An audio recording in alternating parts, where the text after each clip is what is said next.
Apareció un caso de coronavirus en un barrio popular en la Villa 31 de Retiro y se activaron todos los reflejos reaccionarios de gran parte de los medios, conductores y panelistas de la televisión, como si esperaran la dispersión del virus para anunciar o desear que haya un contagio masivo para confirmar prejuicios y enfatizar desprecios. Se escandalizan de los niveles de pobreza, del hacinamiento y de la calidad de vida de una población marginada y castigada, pero son los mismos que han avalado un gobierno, el de Mauricio Macri, que sumergió a una tercera parte de la población bajo la línea de pobreza. Son los mismos que actúan de voceros del poder económico contra el impuesto a los muy ricos, que suman 11.000 personas en Argentina. La estigmatización del pobre no iba a registrar un cambio con la pandemia, por el contrario, la ha fortalecido. Es obvio que la población de los barrios populares es más vulnerable, pero es más vulnerable no solo por un virus, es vulnerable porque no tiene acceso a agua corriente, a cloacas, a un barrio urbanizado, a servicios básicos, a una vivienda digna, a una vida digna de trabajo. Los efectos económicos inmediatos de la pandemia sobre la población en todo el mundo son devastadores. Sin embargo, la pandemia deja al descubierto e incrementa desigualdades existentes. Las brechas se acrecientan entre los sectores medios y los sectores populares. No es igualitario el impacto de la pandemia. Quienes sufren más que otros son quienes están en la pobreza y son jefes y jefas de hogar monoparental, jóvenes con problemas de inserción laboral. Las desigualdades son múltiples y se retroalimentan por nivel de escolarización, acceso a la tecnología y baja capacitación financiera. En un contexto de fuerte mercantilización de servicios públicos esenciales, las inequidades globales, quizás con mayor impacto entre vivir o morir, se manifiesta en el acceso a la salud frente a la COVID-19. La pobreza urbana está vinculada en esencia al problema del hacinamiento, de la informalidad laboral y de los problemas de infraestructura básica, entre los cuales está el tema del agua. De todos modos, Argentina, un poco más que otros países de la región, ha generado una red social de contención muy importante del Estado, de las escuelas, de las organizaciones sociales, de las iglesias. Es un punto a favor en la medida en que es una red muy fuerte para asistencia alimentaria, para contención, para acompañamiento del Estado y de la sociedad civil, y eso siempre ha sido un valor en el momento de enfrentar una crisis. En los barrios, la solidaridad, el cuidado al otro, la protección y la ayuda al prójimo es lo que permite a cada uno de sus habitantes transitar una vida de privaciones y en esta pandemia a transitar este momento crítico. Nacho Levi, de La Garganta Poderosa, lo resumió en forma precisa. El pueblo villero está poniendo su propio cuero. Una vecina sin honorarios cocina para la familia de los barrios y un pibito de la plaza está cuidando a su abuelito en la casa. Pues prácticamente todo entró en estado de excepcionalidad, todo menos nuestra realidad, que nunca caló tan profundo y que todavía no se ve porque mucho no cambió el mundo, se sigue mirando por la TV. Frente a la estigmatización y los prejuicios, desde Cheque en Blanco convocamos a nuestro consejo de cada sábado. No tengas miedo, no siempre se choca andando a contramano. Talita, ¿cómo va? ¿Qué tenemos para hoy? ¿Qué tenemos? Bueno, ¿te acordás que hace algunas semanas habíamos hablado del Hospital Posadas, que había sido una de las instituciones donde más había habido despidos y ajustes durante el macrismo y hoy era una pieza clave, ¿no? Con respecto a la atención, a las pruebas con medicamentos para el coronavirus. Hoy te voy a hablar de otra institución que fue también hiper despreciada y ajustada por el macrismo y que hoy también se volvió una pieza clave. Te voy a hablar de el astillero Río Santiago, porque hoy esta fábrica naval, la fábrica naval más grande de Argentina y América Latina, está refaccionando camas abandonadas por el PAMI también durante la gestión anterior. ¿Se acuerdan que hablamos muchas veces en Cheque de astilleros? Hicimos varios informes.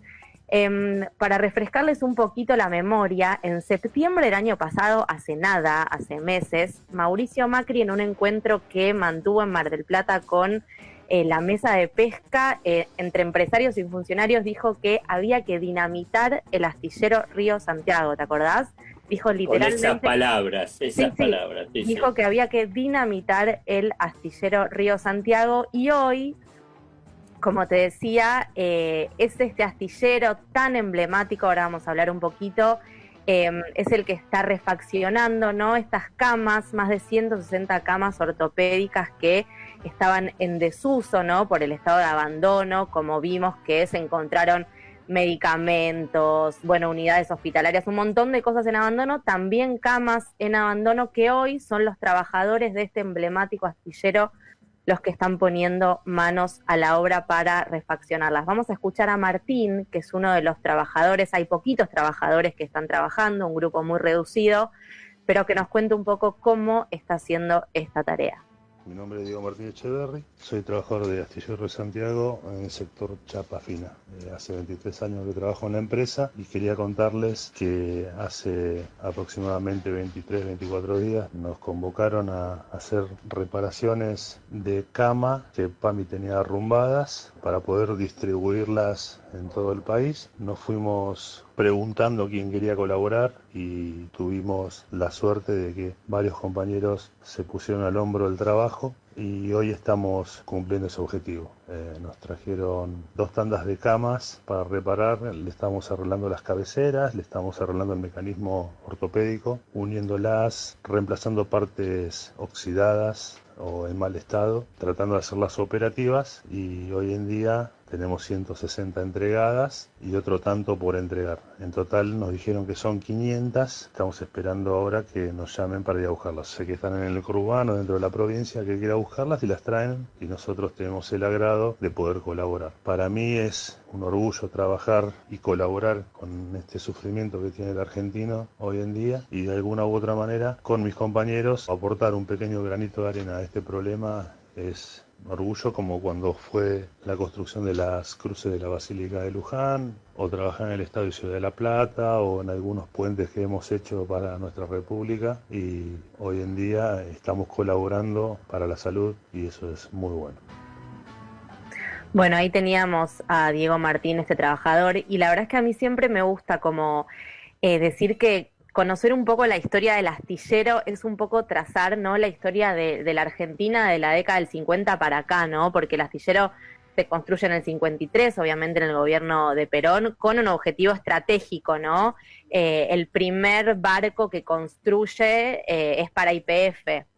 Y es una de las empresas, digamos, más emblemáticas de la zona La Plata, Berisso y Ensenada, ¿no? Era como el pilar un poco de ese auge del mercado interno. Claro.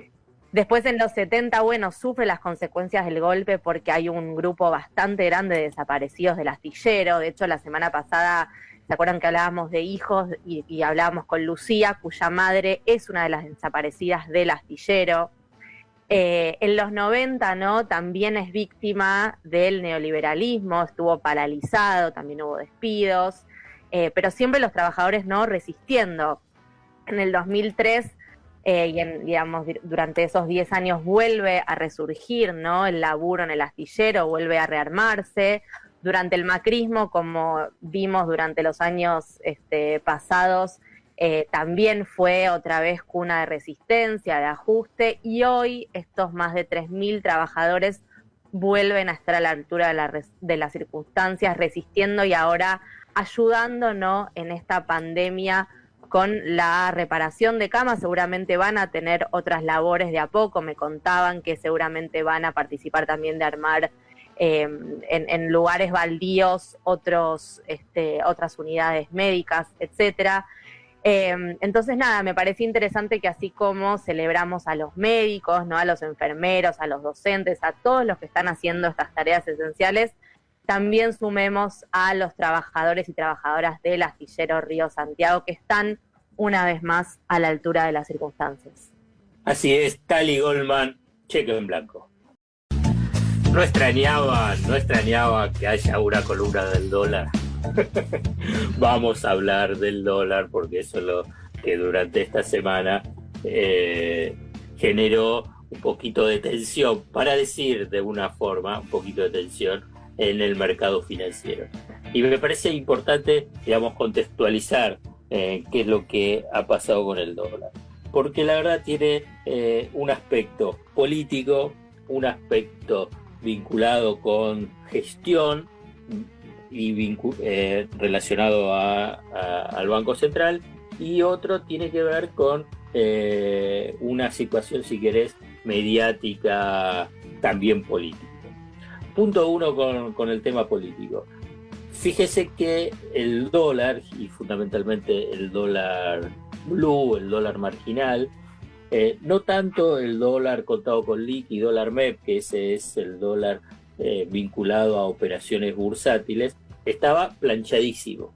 Estaba planchadísimo ¿hasta cuándo? Hasta el momento que fue lanzada la oferta de canje de la deuda. Y esto no es un análisis de conspiraciones, es simplemente un análisis descriptivo de cómo son las reglas de juego en el mercado y cómo se presiona y cómo es parte de las negociaciones. Cada uno tiene sus armas para negociar. Bueno, los acreedores, el sistema financiero, un arma importante para la economía argentina, está vinculada con el dólar, porque es una variable muy, muy sensible.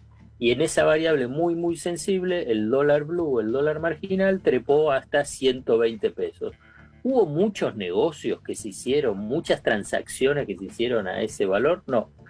En general, cuando estaba en el momento de mayor auge en los últimos 2 años de Cristina Fernández de Kirchner, el mercado informal podía manejar, mover entre el 3 al 5% del total del mercado cambiario a nivel de volumen. Se imaginan que en esta instancia es muchísimo, pero muchísimo más bajo. Por 2 razones básicas. Pensémoslo juntos, 2 razones básicas. ¿A quién le sobra tanta plata para estar comprando en el dólar blue?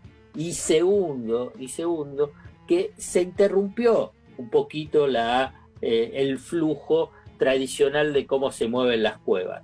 Si bien sabemos que los Rappi, los Globo, digamos, los delivery, ahora no solamente llevan comida, sino llevan todo lo que uno le pide, también apareció el delivery vinculado a las cuevas, digamos, tanto por el dólar como con pesos, y se hace esa forma de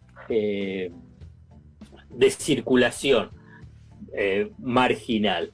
Bueno, punto uno, ese dólar tuvo un componente de muchísima presión. Ahora bien, pero también subió el dólar contado con liqui y el dólar MEP. Y acá aparece un tema de gestión, que es el tema de gestión del Banco Central. El Banco Central liberó recursos, digamos, liberó pesos a los bancos, pero con un objetivo determinado, que presten esa plata a las pequeñas y medianas empresas. ¿Cómo liberó esos recursos? Bueno, ¿se acuerdan de las famosas LELIQ, las letras de liquidez, esa bola especulativa, esa burbuja especulativa impresionante de emisión de deuda del Banco Central de cortísimo plazo a tasas elevadísimas? Bueno, llegó un momento y le dijo a los bancos: no voy a renovar una partecita de esas LELIQ, a la vez voy a liberar los encajes, una partecita de los encajes, que los encajes es el dinero que los bancos tienen que mantener inmovilizado en el Banco Central, dinero que recibe de los depositantes, alrededor entre 500.000 a 600.000 millones de pesos. Pero ese dinero, ¿para qué era? Para prestarle a las pequeñas y medianas empresas. ¿Cuál fue el resultado de esos préstamos a las pequeñas y medianas empresas?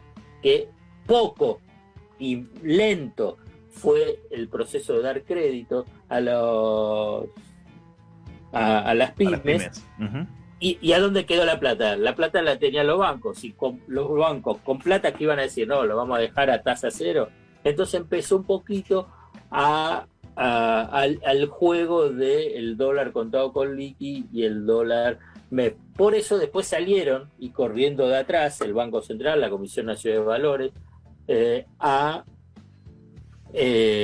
tratar de restringir y limitar las operaciones vinculadas al dólar MEP. Y el tercer punto para analizar el tema del dólar, es que del mismo modo que cuando había una brecha en los últimos años, en los 4 años últimos de Cristina Fernández de Kirchner en la presidencia, el dólar blue no define los precios internos, pese a lo que muchos sostienen en los medios, e incluso Brad Guy, cuando hizo la gran devaluación en el comienzo del macrismo, no definen los precios internos. Ahora bien, la brecha cambiaria genera inestabilidad, sí, genera incertidumbre, sí, pero no define los precios. No porque suba el dólar blue deben subir los precios. Si los precios suben es simplemente por especulación, por querer incrementar los márgenes de ganancia en sectores sensibles como puede ser alimento. Pues la verdad, a otros lados no puede subir los precios porque no hay comercialización, no hay producción sostenida. Entonces los precios se definen por el precio oficial del dólar. El precio oficial del dólar está en 66, 67, 68, mayorista, minorista. Me parece que ese es el cuadro del mercado cambiario. Y me parece importante, y aquí sí para cerrar, es que desde el gobierno y fundamentalmente el Banco Central no vayan detrás de los acontecimientos, sino que tengan una posición más firme en el mercado y fundamentalmente con los bancos, para después no padecer las consecuencias de inestabilidades financieras y cambiarias. Como muchos sabrán, en nuestro tan querido CCC también desarrollamos una intensa y extensa labor en investigación, porque como movimiento social que somos, con la aspiración que tenemos de transformar el mundo, necesitamos también formularnos nuestras propias preguntas y plantear, con los fundamentos del caso, los debates que consideramos elementales. Hoy, puntualmente, queremos compartir la investigación que venimos haciendo sobre los servicios públicos y sus modos de gestión en nuestro país. Nos preguntamos, ¿qué es necesario y posible hacer para una buena gestión de los servicios públicos, de manera que sean sustentables y que esté garantizada la accesibilidad para todas las personas? Repasamos entonces que a partir del 2003, con la presidencia de Néstor Kirchner, se consideró que los servicios públicos no solo eran un derecho, sino que además eran estratégicos para toda la economía nacional. Y en esa línea se abrió un proceso de reestatizaciones de empresas de servicios públicos como energía, agua, transporte y otros. En contraposición, el gobierno de Cambiemos, iniciado en 2015, volvió a proponer al mercado como el mejor asignador de recursos, y en esa línea se dio la dolarización de las tarifas con los fortísimos incrementos que generaron. El panorama que ahora está a la vista con la presidencia de Alberto Fernández y el escenario de crisis mundial vuelve a poner la pregunta sobre la mesa. Escuchamos ahora a Candela Hernández, investigadora del Departamento de Estudios Sociológicos del Centro Cultural. Entendemos que es importante y necesario conocer lo existente, la composición de las ecuaciones económicas financieras de los servicios, el grado de cobertura de las distintas prestaciones y la calidad con la que son brindados. La pandemia evidenció las múltiples desigualdades que dejan en profunda vulnerabilidad a quienes no pueden disponer de servicios que son esenciales. Consideramos que fortalecer las capacidades estatales que puedan gestionar el sector en su complejidad abre la oportunidad a la construcción de nuevos modelos de prestación en los que la rentabilidad no ocurra ni a expensas de la presión tarifaria ni de las condiciones de bienestar de los usuarios. Pareciera entonces que ahora la pregunta no es cuánto debe intervenir el Estado, sino cómo debe ser esa intervención. Y sobre todo, cómo generar instancias de participación para incluir a usuarios y usuarias en la toma de decisiones. Dejamos a los oyentes y a las oyentes, a los oyentes, estas preguntas planteadas. ¿Cómo hacer de lo público algo participativo? ¿Cómo sería si los usuarios pudiéramos tener voz y voto en las decisiones que se tomen? ¿Qué podríamos decir? ¿Qué querríamos proponer? ¿Mejoraría así la calidad de la prestación? ¿Y cómo cambiaría nuestra vida cotidiana? Para seguir pensando. Escuchaste a Gaby Nach. secretaria de Investigaciones del Centro Cultural de la Cooperación. Más data, www.centrocultural.coop. Chelito, ¿qué tenemos para hoy? Alfred, mira, van pasando los días de la cuarentena y nuestra reacción ante el confinamiento también va mutando. Vos decías más temprano, contabas que te refugiaste un día a las 3 de la tarde en ese documental de Michael Jordan. Bueno, esta semana yo sentí la necesidad de alejarme un poco de la información dura, ¿no? De la tele que todo el tiempo te habla de coronavirus, de los números, la estimación del pico, la tendencia, la curva, los casos. Bueno, necesité aislarme, tomar distancia de esos números y quizás a varios de los que nos están escuchando les pasó algo parecido. Les cuento lo que hice. A ver. Tres datos casi a modo de recomendación si la quieren tomar.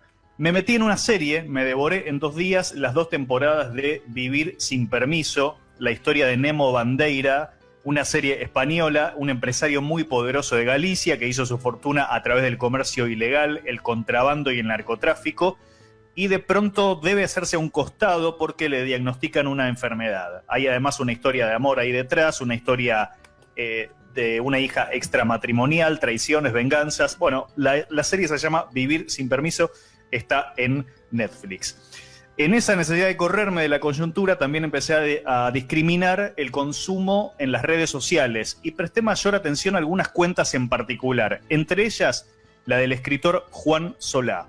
Ajá. Juan es el autor de Microalmas, Nieri, Épica Urbana y La Chaco, es entrerriano, pero creció en Resistencia, en la provincia de Chaco. Ahí está pasando su cuarentena y postea no solo textos breves, sino videos con audios de relatos y poemas. Para quienes no conocen a Juan Solá, les quiero compartir uno de esos videos con sus textos que viene subiendo a la cuenta de Instagram.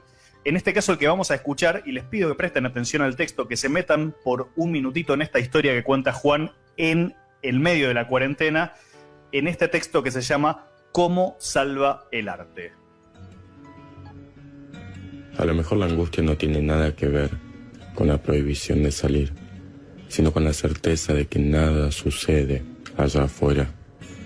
El mundo de ahora es puertas adentro, el confort de la desnudez, la certeza absoluta de la ficción del tiempo. Desayunar a las 2 de la tarde ya no da culpa. Los vagos de mierda del año pasado son los ciudadanos solidarios y comprometidos de hoy. Los gamers son héroes. Lo que se nos exige ser siempre se adaptará al contexto, y es por eso que en este momento el arte resulta ser indispensable. Recién ahora, quienes piensan autores y autoras del mundo voltean a ver nuestras ficciones y son capaces de reconocer que el mundo también se hace con arte. Una cuarentena sin arte hubiese sido una masacre, un infierno, una condena. La certeza de que todos los dioses que inventamos nos aborrecen. Pero cómo cambian las cosas en presencia del arte. Cómo salva el poema que puedo enviarte porque ya no sé cómo más decirte que me muero de ganas de darte un beso. Cuánto consuela la música que cubre el cráneo, que cruje cuerpo adentro y convierte el crepitar del desconcierto en el ritmo de una canción de cuna que nos mece y nos adormece. ¿Alguna vez sentiste el beso que dan los cuadros en las frentes de quienes ya no pueden apartar la vista de sus texturas y se destacan a la manifestación absoluta de la suspensión del tiempo? ¿Alguna vez percibiste el momento preciso en que la danza cae por el tobogán que conecta los ojos con los corazones y se apodera de la carne? El arte traduce la hostilidad del mundo en la suavidad de los bordes del refugio que somos capaces de construir con nuestros propios escombros. Ese otro encierro, que es el mundo después de los muros, también podría ser una masacre. Ojalá que cuando pase la tormenta y abandonemos los nidos, el arte se sacuda las plumas húmedas y salga a buscar el cielo con nosotros. Bueno, este es uno de los tantos videos, ¿viste? Impresionante. Ay, casi lloro, Chelo. Sí, una densidad, una emoción, y sabes que cada uno lo dice de otra forma. A veces yo lo estaba pensando durante todas estas semanas, ¿no? Cómo el tema de la cultura, y acá hablaba del arte, digamos, adquiere una dimensión aún mayor, y yo creo que después de la cuarentena es como que todavía hay que invertir más y sostener y respaldar todo lo que estaba diciendo, obviamente con un texto poético mucho mejor que estas palabras. Pero bueno, genial, Chelito. Ni hablar. Y vos sabés que Juan contaba, porque lo enganché también en varios vivos, vieron que ahora se pusieron de moda y están a full, de alguna forma también como una forma de hacer catarsis o de acompañamiento en esta etapa de cuarentena. Lo enganché en varios vivos a Juan, estuvo haciendo varios en estos días, y él contaba que, bueno, ante la imposibilidad de vender libros en papel, él está experimentando otras cosas, entre ellas, bueno, empezar a ponerle palabras, empezar a registrar en audio algunas de las cosas que escribe, y bueno, las está posteando en su cuenta de Instagram, Juan Solá OK. De alguna forma es también lo que venimos haciendo nosotros con el diario de Natalia Zayat, que bueno, le está poniendo palabras a estos días de este momento inédito que estamos viviendo. Y la tercera y última recomendación que les quiero hacer es otra cuenta de Instagram muy piola, que recopila el registro de 9 fotógrafas y 9 fotógrafos de Bolivia, Brasil, Chile, Colombia, Costa Rica, Cuba, Ecuador, Guatemala, México, Perú, Uruguay, Venezuela y Argentina. Este colectivo de fotodocumentalistas latinoamericanos está retratando cómo se vive en las calles de estos países en medio de la pandemia. Participa, por ejemplo, en el caso de fotógrafos argentinos, Pablo Piovano, uno de los mejores fotoperiodistas de nuestro país. Así que bueno, recomiendo seguir esta cuenta, que es COVID Latam, así todo junto, @COVID Latam en Instagram. 3 recomendaciones para sobrellevar esta cuarentena por afuera de la coyuntura, por afuera de las noticias duras, otra forma de ver estos días de cuarentena. Chelo Figueroa, cheque en blanco. Esta semana fallecieron 2 figuras muy relevantes de la cultura y del humor en Argentina. En un rato, Maxi Martina nos va a hablar de Marcos Mustok, pero no queríamos dejar de recordar al entrañable negro Horacio Fontova. ¿Y quién mejor para homenajearlo que nuestro inmenso Tucu? Atención, porque en estos 3 minutos de radio lo vas a hacer reír, va a cantar y claro, van a llorar. ¿Sabés que hace unos días estaba escuchando una radio zonal acá en Zárate, en la isla, y escuché una noticia que me pegó como un patadón en el pecho, que era que se fue el negro Fontova, se nos fue el negro. Se fue de gira, como lo quieran llamar, pero se fue el negro. Ahí empecé a viajar hacia un recuerdo, hacia un pasado, en el que una vez un cuñado mío me hizo conocer su obra, ¿no? Yo tendría 13 años, 14 años, descubrí el negro Fontova y sus sobrinos. Él ya venía de Fontova Trío, venía de hace años, pero bueno, pude escuchar y valorar esa obra con unas canciones impresionantes, ¿no? Un negro muy popular, presentándose el general Fontova, su candidatura en un Obras hace muchos años atrás. Tenía grandes invitados como, no sé, Alejandro Lerner, Fito Páez, Leo Maslía. Hasta tengo guardado ese cassette en una cinta con la primera canción que el negro decía: estoy loco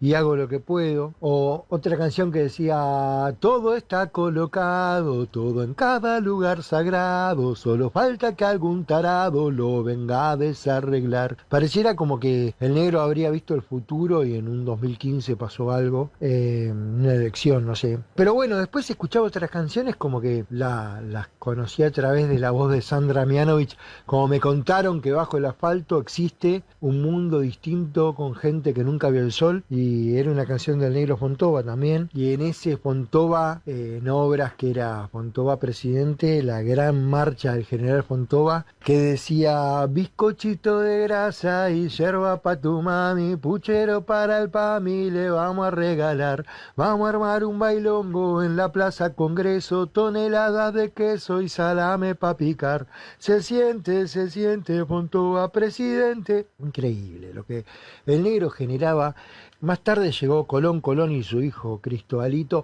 y hasta he visto, siguiendo la carrera del negro, porque donde lo pude seguir, lo seguí, no sé, una versión de Mi amigo fiel, hecha con Silvina Chediek en un programa en vivo, que de esa canción es una de las versiones más lindas que escuché. Así que veía que el negro Fontova te cantaba una samba, te cantaba la milonga del tortazo o el cachetazo, o te cantaba un rock y la rompía el negro. Hasta compartió escenario con Los Redondos, fue un gran humorista, estuvo en Peores Nada junto a Jorge Ginsburg, muchísima gente lo debe recordar por eso, pero te digo más, el negro también fue un Les Luthier, en un momento hubo un reemplazo que hacer, una suplencia, y fue el negro Fontova, Horacio Fontova, quien hizo ese laburo y lo hizo de manera maravillosa también en los Les Luthier. Un día en un bar que está en mi barrio, en Ciudad Jardín, que se llama Graf Zeppelin, yo ya siguiéndolo al negro, entro y lo veo al negro en el Graf Zeppelin y se estaba tomando una gaseosa, y lo primero que... Bueno, conociéndolo y viendo su historia y todo, lo primero que le dije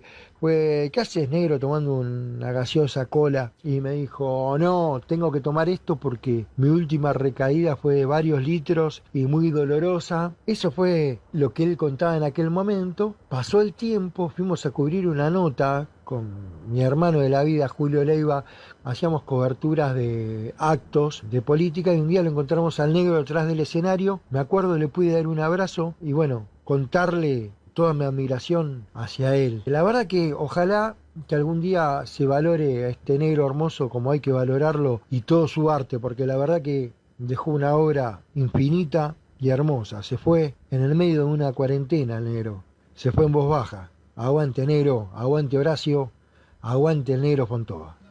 Qué vértigo esta hora y media de cheque en blanco, un poquito más de hora y media. Y de este vértigo también está dentro de lo que es la negociación con los acreedores. ¿Se acuerda que la semana pasada yo les mencionaba, bueno, comenzó el partido de póker, ahí jugó la Argentina haciendo la presentación y durante esta semana empezaron a jugar los pesos pesados, los grandes acreedores.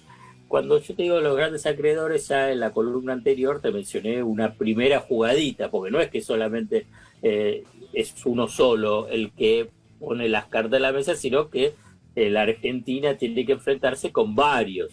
Uno de ellos es lo que yo te mencioné antes, un poco el movimiento especulativo con el dólar. Durante esta semana, a través de sus diarios voceros, Clarín, La Nación e Infobae, impactante cómo actúan de voceros. Yo incluso hasta me da la impresión, puede ser que sea por la cuarentena, es todavía más desembosado, más abierto y más impune que cuando fue lo de los fondos buitre. Por ahí me equivoco por el tema de la distancia, ya pasaron más de 4 años, pero la forma que respaldan, defienden y presionan al gobierno para mejorar la oferta es impactante. Bueno, dentro de esa lógica apareció 2 comunicados de los acreedores planteando decir rechazo absoluto a la oferta argentina. Y obviamente que Guzmán dice no me voy a mover de la oferta. A ver, están mostrando los dientes, ¿no? Las dos partes. Claro, pero a ver, muchachos, muchaches, muchachas, a ver si tenemos en cuenta cómo es una negociación. ¿Vos te imaginás que al otro día de presentar la oferta Guzmán iba a decir, sí, bueno, a ver qué vamos a cambiar? Digamos, es un absurdo plantear como se lo ha planteado, que tiene una posición inflexible. Lo cierto es que estos acreedores son pesos pesados de las finanzas globales y el domingo pasado publiqué, a partir también de una columna que escribió Alejandro Berkovich en BAE, digamos, las amenazas de los acreedores, pero amenazas verbales que los acreedores le dieron al ministro Guzmán en teleconferencia, ahora en una forma virtual, pero con palabras, no solamente a través de los medios. Uno de los que fue más duro es el mexicano encargado del área del fondo BlackRock, que es el más poderoso de todos. Le dijo, yo no sé si ustedes tienen claro con quiénes se están metiendo. algunos, digamos, nosotros estamos acostumbrados a ver películas, ¿no? Y bien series. mafia, sí.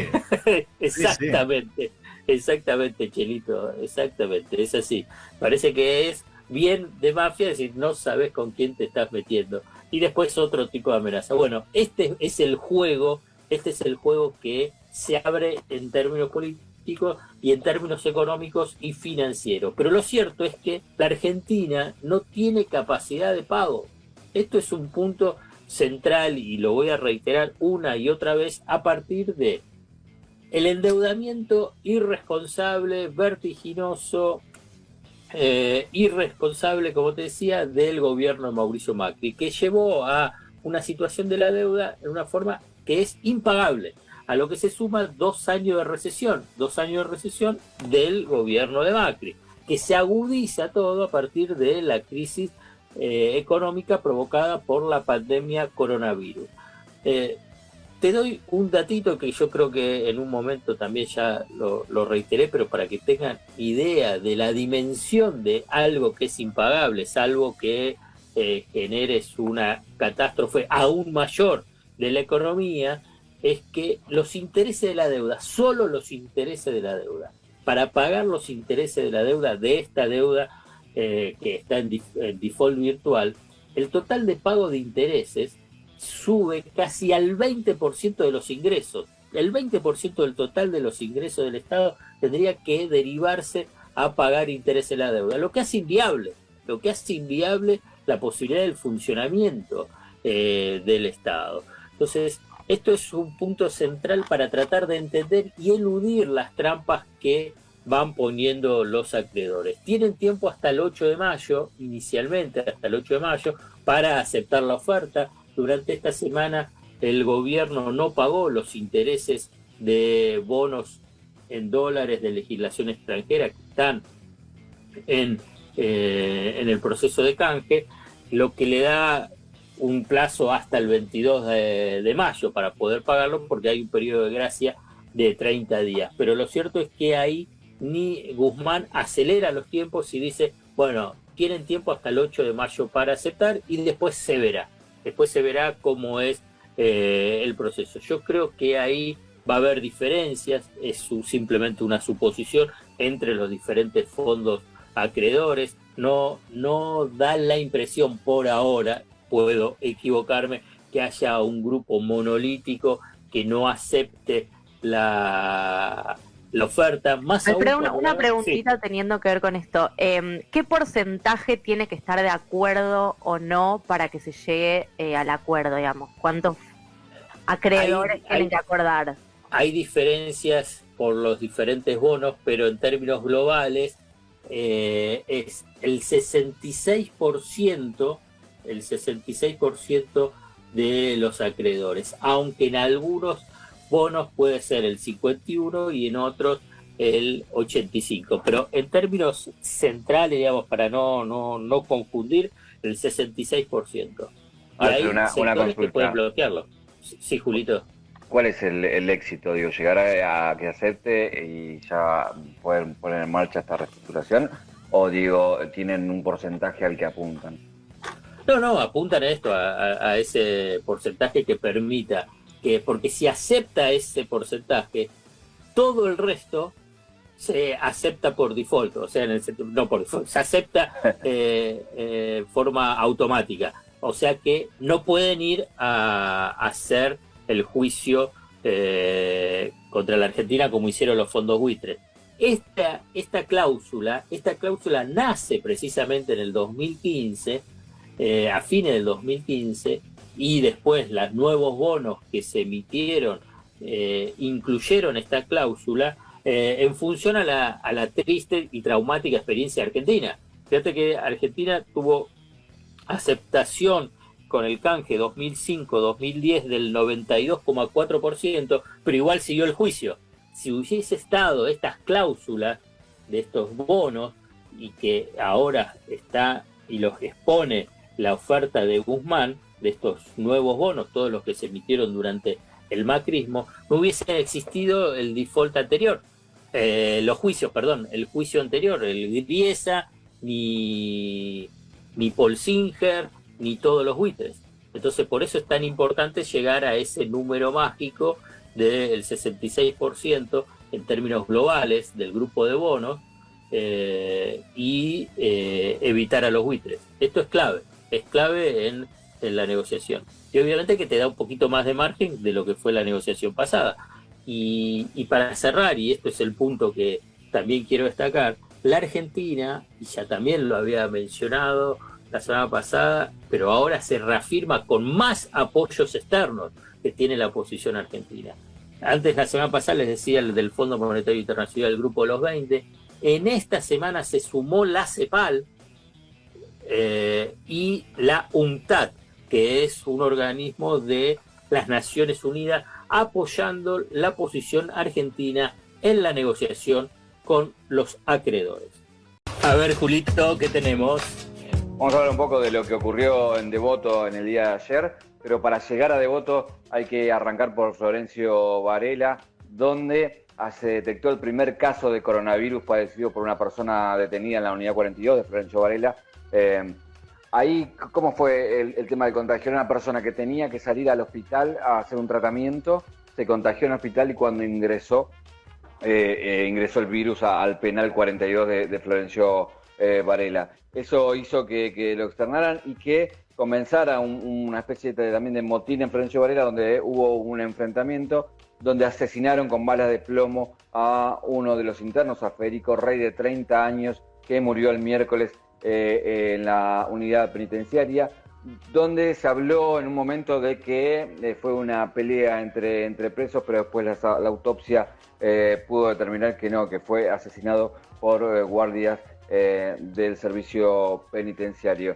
Obviamente que lo que tenía y la protesta por la cual se inició era la falta de elementos de prevención para evitar el contagio, la situación de hacinamiento extremo en ese complejo que llega al 200% y la desastrosa atención de la salud penitenciaria que hace en este contexto de lo que ocurrió ahí en Florencio Varela.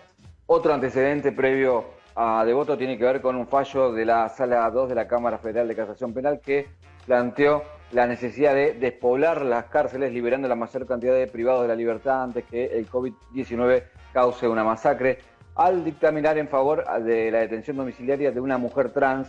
Se trata de un fallo que lo que hizo fue, en la primera instancia, que esta mujer trans de 40 años, portadora de HIV, de nacionalidad peruana y presa en la cárcel de Seiza, pidiera la detención domiciliaria por la situación de extrema vulnerabilidad por pertenecer a ese colectivo y las condiciones de hacinamiento en la que estaba, así que le dieron la libertad. Una mujer que tenía una pena de 4 años de prisión a raíz de la tenencia de estupefacientes a los fines de comercialización y ya había cumplido más de la mitad de la pena. Estos fueron los antecedentes que llevaron que en el día de ayer se produjera un motín en la cárcel de Devoto, donde el rumor decía que había 2 guardias cárceles que estaban infectados de coronavirus. Se pudo confirmar que uno sí estaba infectado y comenzaron la protesta donde se fueron ganando pabellones, como se dice en las jergas, que los presos van tomando los pabellones y corriendo a los guardias para finalmente tomar toda la cárcel y hacer lo que se conoce como el motín, ¿no? Estamos hablando de una cárcel que tiene 1.600 plazas y donde hay cerca de 1.700 internos. Una sobrepoblación, digamos. Exactamente.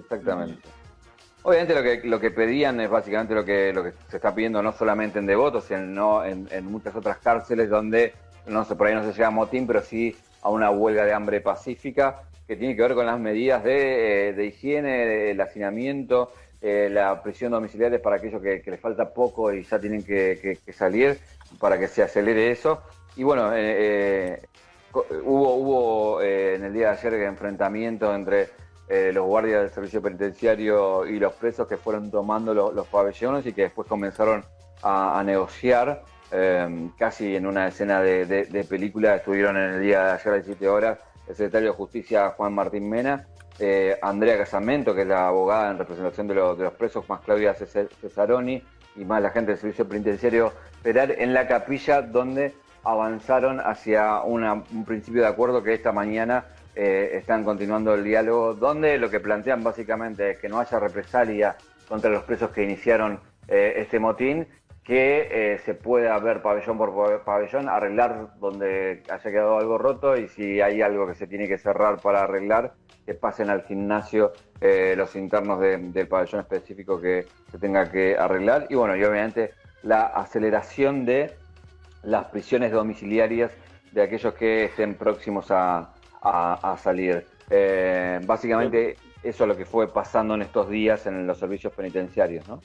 Lo que sucede con la pandemia, lo que sucede con el coronavirus, un poco también lo comentaba al comienzo, pero vamos a contextualizarlo y hacerlo de forma global, que esta crisis exhibe con más impudicia, digamos, las inequidades, las miserias en la organización de la sociedad, en los más vulnerables, porque aparece la de los barrios populares, aparece lo de las cárceles, aparece lo de los geriátricos, donde entonces ahí, digamos, lo que estaba escondido debajo de la alfombra, esta crisis lo destapa la alfombra. Entonces empezás a ver, digamos, situaciones de injusticias, situaciones irregulares, porque obviamente lo que tiene que estar preso, tiene que estar preso, pero a la vez también las cárceles tienen que estar en condiciones, y a la vez también no tiene que haber una sobrepoblación, porque eso genera promiscuidad, hacinamiento, violencia. Bueno, es como que con la crisis emerge, digamos, no quiero utilizar feas palabras, digamos, lo feo de las sociedades, y las desigualdades se manifiestan más y son más agudas, las inequidades y lo que está escondido debajo de la alfombra. Sí, y después también hay que tener en cuenta una cosa. Digo, que haya estallado Devoto es en la jerga como la cárcel VIP, o sea, llegar a Devoto es como una especie de gran beneficio para los presos, porque estamos hablando de aquellos que viven cerca de Capital o Gran Buenos Aires, porque, digamos, están cerca de sus familias, estando en Devoto. Uno de los principales castigos para los presos siempre tiene que ver con los traslados. Llevar a un preso lejos de su familia es un castigo, porque obviamente las aleja y hace difícil que la familia pueda llegar a visitarlos. En el caso de Devoto es como la cárcel en la jerga conocida como VIP, y también habla un poco de no solamente el tema de que no hay distanciamiento dentro de las cárceles, no solamente que no hay higiene y que hay hacinamiento, sino que la alimentación también tiene grandes problemas en las cárceles, y se calcula que un 20% de los que están presos tienen problemas, ya enfermedades preexistentes. También hay que rescatar una cosa que tiene que ver con lo que recomendó la ONU frente a esta pandemia, una recomendación a nivel mundial que no tiene que ver con que a Argentina solamente le pasa esto de los motines y que se anticipen las prisiones domiciliarias. Pasó en la mayor cantidad de capitales que tuvieron problemas con el coronavirus, porque también decía esto, la ONU sacó un dictamen que recomendaba a los países que aceleraran esas prisiones para descomprimir el tema en las cárceles.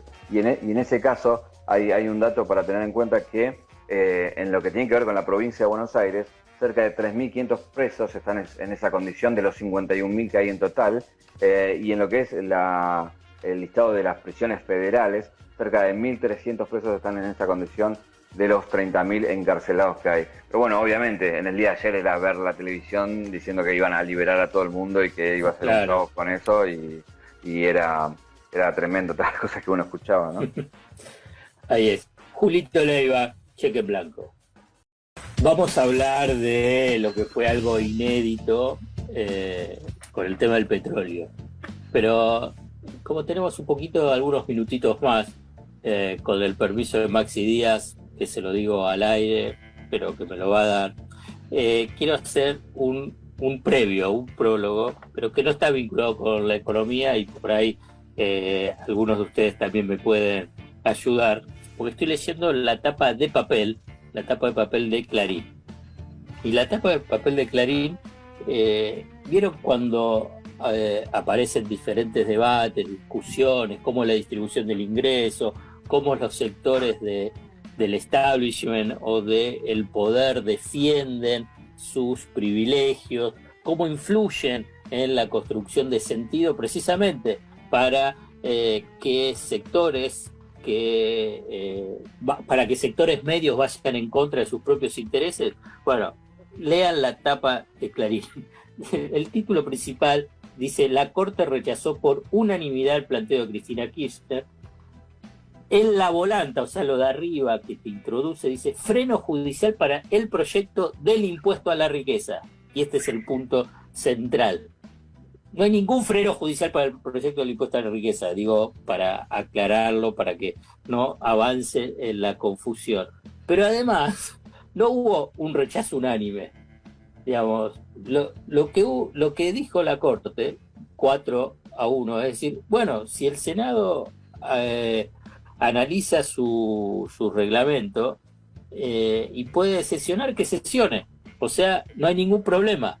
O sea que lo que avanzó ahí, y que incluso ahí Maxi Martina en la red acá interna puso el mensaje de Cristina Fernández de Kirchner vinculado con el caso, es que ahora el Senado va a sesionar en forma remota y no va a tener freno en la justicia.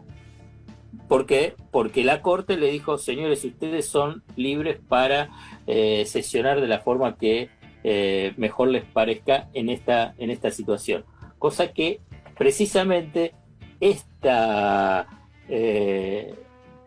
medida, esta acordada de la Corte, presionada para que la tome por Cristina Fernández de Kirchner, es precisamente para que después no la frene, para que no haya freno judicial al proyecto del impuesto a la riqueza, como en forma confusa lo pone Clarín. O sea sí. Sí.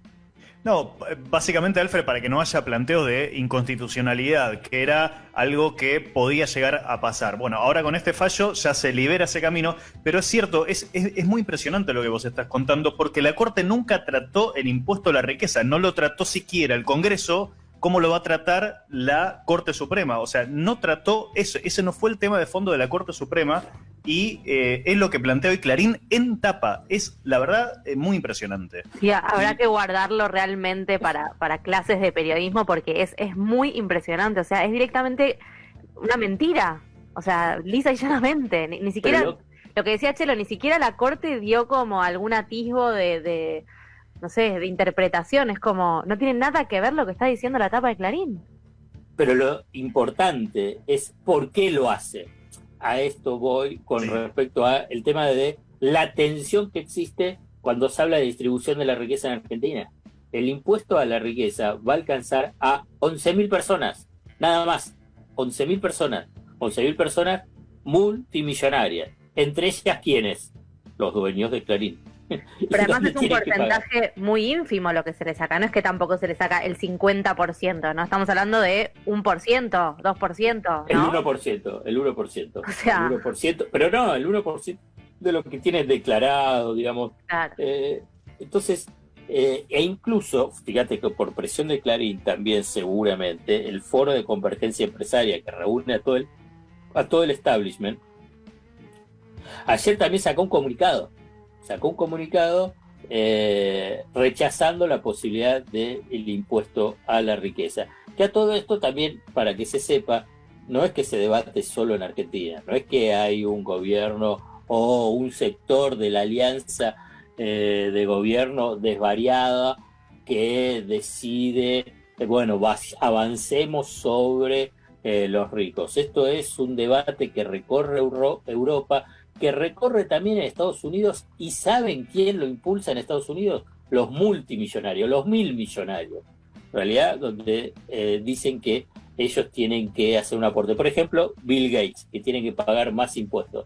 Bueno, acá es como que si estuviésemos en la era de los dinosaurios y Clarín ahí alimentando en forma tóxica la interpretación de lo que nos está pasando y está pasando.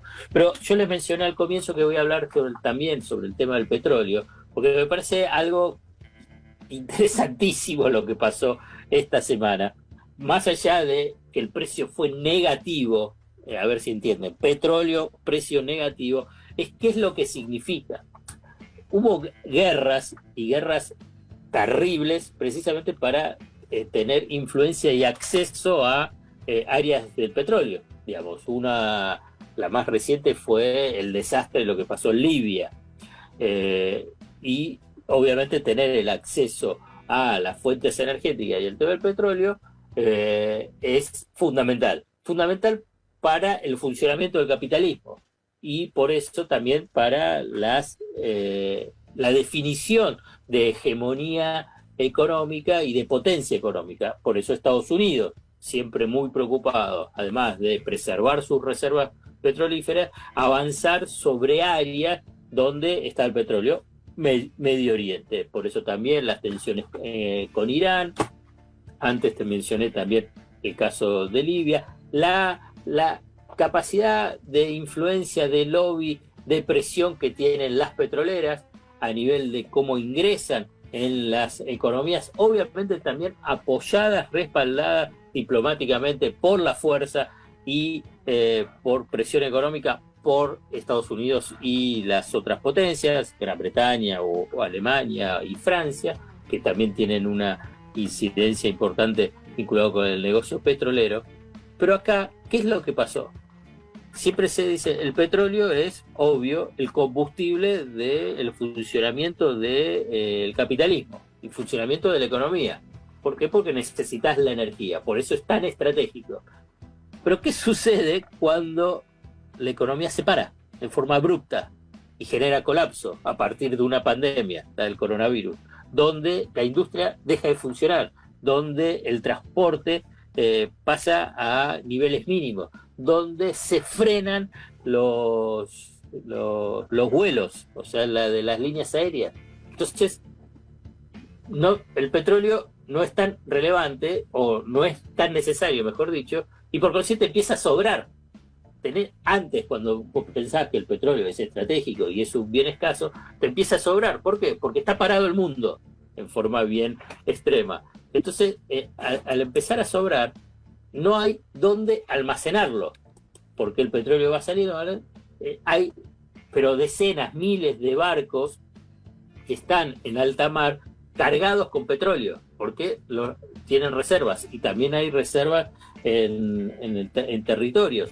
Pero se llenaron ya todas las reservas, no hay dónde poner petróleo. Por eso aparece el precio negativo del petróleo, cosa que nunca pasó en la historia y suena como medio delirante. Nadie podía pensar que en realidad te pagaban para que puedas agarrar el petróleo, para que puedas guardar el petróleo. Y para cerrar, un punto muy, muy, muy relevante cuando estamos hablando de petróleo a nivel global es qué es lo que pasa con Vaca Muerta, qué es lo que pasa para la Argentina, qué es lo que pasa para Neuquén y también para provincias petroleras con Mendoza, Santa Cruz. Esto es un golpe muy, muy fuerte, muy, muy fuerte. Vaca Muerta es para explotar hidrocarburíferos en forma no convencional, tienen un costo más elevado que la de la producción convencional. Para la Argentina estiman que un equilibrio entre inversión para la producción y distribución es más o menos entre 50 y 60 dólares tiene que estar el barril para que haya incentivos para sacar ese petróleo. Bueno, imagínense a un precio de 15 dólares, 17 dólares, 20 dólares en precio contado, en el precio futuro, como les mencionaba antes, cero o negativo. Bueno, es feo la analogía o hacer este cierre, pero Vaca Muerta hoy está muerta.